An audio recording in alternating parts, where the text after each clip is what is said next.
On today's Apple Daily, Russian bloatware comes to the iPhone. Where's my invite? And MagSafe Mini? For the latest Apple news, rumors, and leaks, every weekday at 12 UTC. Join us in the iCave. I'm iCave Dave and I simplify Apple so that everything just works for you. And if you want the latest Apple news, leaks and rumours every weekday at 12 UTC, like this video, subscribe to the channel and ring the notification bell so that you don't miss a thing. If you ring the bell, you can join the notification squad, get a shout out at the end of the next video, just like the guys at the end of this one. Stand by for instructions.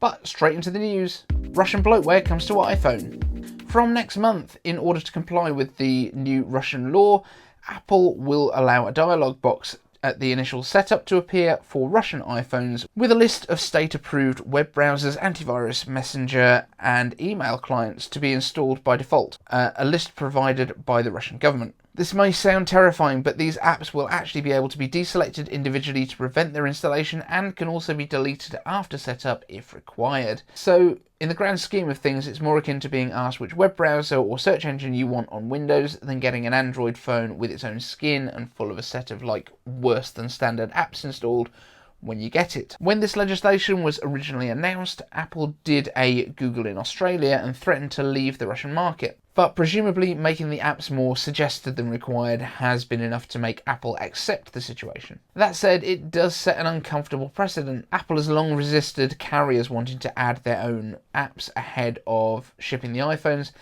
and now that this step has been taken, will it go further in smaller ways? Death by 1,000 cuts or nothing to worry about? Let me know what you think down in the comments. I'm sure they won't be horrendous. So, where's my invite? All of the Apple Twitter sphere was waiting with bated breath yesterday afternoon for an Apple event invite. Then, we were still waiting with bated breath in the evening, and then we all got sad. So what's going on? Well, the assumption that we'd get the invites yesterday was because we got them a week before the events at the end of last year. But that was just what we assumed. Now, Apple can do whatever they like. They could tell us 3 minutes before the event is happening, and the entire tech journalism world would drop everything and watch. And I think Apple knows that. They could drop the announcement at a crazy time of night and let YouTubers from a different part of the world know about it first, while the normal video makers sleep, and just confuse everyone. So, will we still get an announcement? I mean, we could. What if what happened to John Prosser before just happened again? What if the date that he thought was actually for the event was the date of the announcement of the event? If that's the case, then he's going to be removing his eyebrows. But it could also mean we've just got another week to wait with an event on the 30th of March. Maybe. It does make me think, though, in a time of digital events, what is the difference between an event and a press release? And I use air quotes for that because think about the AirPods Max when they were released. They were thought of as a press release product, but they got their own video that went up at the time, a news post on Apple's newsroom, top billing on Apple's homepage. So, what's the difference? Maybe it's just that Apple tells us that it's coming beforehand. So in the comments, let me know what you think. Will we get an event still on the 23rd, like pretty much every leaker thought? Or will it be on the 30th, and we'll just get an announcement on the 23rd? Or is everything just going to come out by press release? Are we going to get drip fed like we did maybe a year ago when we got AirPods Max and we got a whole bunch of other products one day at a time? Let me know your thoughts down in the comments. AirTags and MagSafe Mini. Now, we're of course waiting for the announcement of AirTags basically any day now, maybe at the March 23rd event, maybe at March 30th event, or maybe via a 6 AM press release. Who knows? But one thing that we've not had confirmation of with the AirTags is how we should charge them, or if we need to charge them, or if we need to just buy more batteries. Just in case you're new to the channel, or Apple News, or what YouTube is, or the internet, AirTags are Apple's answer to the tile tracker, a small piece of tech about the size of a bottle cap, or the dome on the back of an Apple Watch, which might be important to the story, so I hope you're taking notes, which can be attached to your important things. So if you lose important things, you can find important things once again. It'll work using a combination of technologies, so if you're near it, the U1 chip in your iPhone will be able to detect it and guide you to it to within about 10 centimeters of accuracy and put a nice balloon above it. And if you can't find it within that 10 centimeters, I'm not sure how much help you can be given. If it's further away than that and out of direct contact with your devices, then they switch to Apple's Find My network, using the 1 billion active iPhones in the world as a kind of location mesh to find out where it is and let Apple know to pass that information on to you. So back to how they're powered.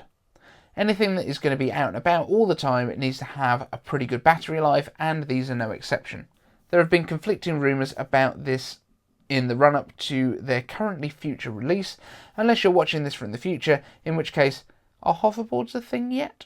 Early rumours suggested that they may have a replaceable button cell battery, but I can't think of anything less Apple. The last accessory that had those was probably the remote for the Apple TV 3rd generation, the first one that had 1080p in it. Add to that the issue that having a replaceable battery means holes in the device, and a device that you're likely to take out and about with you a lot that could get wet. Apple will want these to have as few points of failure as possible, so a sealed unit is most likely, and I don't see them adding a lightning port either. The obvious solution has to be wireless charging, and there have been registrations for wireless reverse charging being built into the iPhone 12, potentially using the MagSafe coils. So the idea is that you can charge something on the back of the iPhone from its battery, which is cool, but what if you don't have the latest iPhone?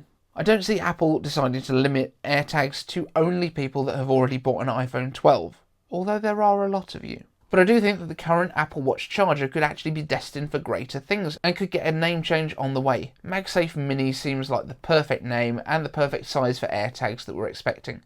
From the renders that we've seen from John Prosser and others, they have one flat side and one curved side, so it seems likely that the flat side will be for sticking to things, your precious cargo, and then have the curved side sticking out, ready to charge without being removed. So, what else could MagSafe Mini be used for? Perhaps future AirPod cases.